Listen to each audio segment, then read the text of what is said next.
Payag na ang Senado na i-livestream at buksan sa mga interesadong dumalo ang bicameral conference para sa national budget ayon kay Senate President Tito Soto.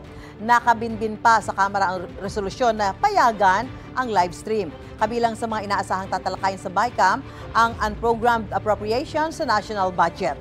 May unang balita, si Maki Pulido. Matagal ng kalakaran tuwing bicameral conference para sa national budget na tanging mga kongresista at senador na miyembro ng bicameral committee lang ang pwedeng dumalo. Sarado sa publiko, walang live stream at media ang BICAM conference kung saan pinag-iisa ang magkaibang Congress at Senate version ng budget ang huling yugto ng proseso bago lagdaan ng Pangulo ang national budget. Lumabas din sa mga pagdinig ng Kamara at Senado na ang puntong ito ang isa sa mga pagkakataon kung kailan pwedeng magsingit ng pondo para sa mga flood control project. Kaya matagal nang nangangalampag ang ilang civil society groups para buksan sa publiko ang bicameral conference. Payag ang Senado na i-livestream ito ayon kay Senate President Tito Soto at buksan sa kahit sinong interesadong dumalo.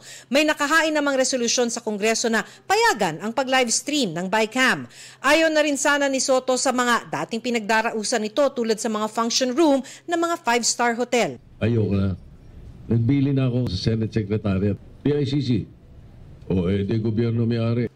Dagdag ni Soto, sa BICAM na rin posibleng pagtalunan ng Senado at Kongreso ang unprogrammed appropriations at budget ng DPWH. Gusto ng Senado na tanggalin sa unprogrammed appropriation ang mga ayuda program at isailalim sa mismong departamentong namimigay nito, halimbawa DSWD.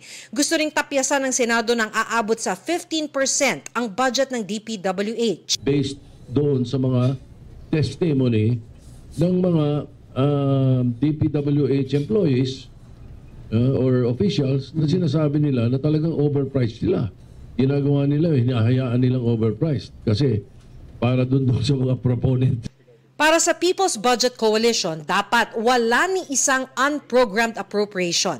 Sa halip, gawin na lang mga line items sa ilalim ng mga departamento ang mga nakalista dyan para may transparency at madaling mamonitor. Sang-ayon din ang koalisyon sa pagtanggal ng mga ayuda program sa unprogrammed appropriation dahil nagagamit ito ng mga politiko. And then the patron is the politician. Nagka-create siya ng dependency because nagbibigay siya ng ayuda in exchange for the vote. And kaya marami tayong naririnig na binibigay lang naman yung ayuda kapag malapit yung eleksyon o kaya may kapalit po ito. Sa November 10 naman, inaasahang babalik na si Senator Ping Lacson bilang chairperson ng Senate Blue Ribbon Committee.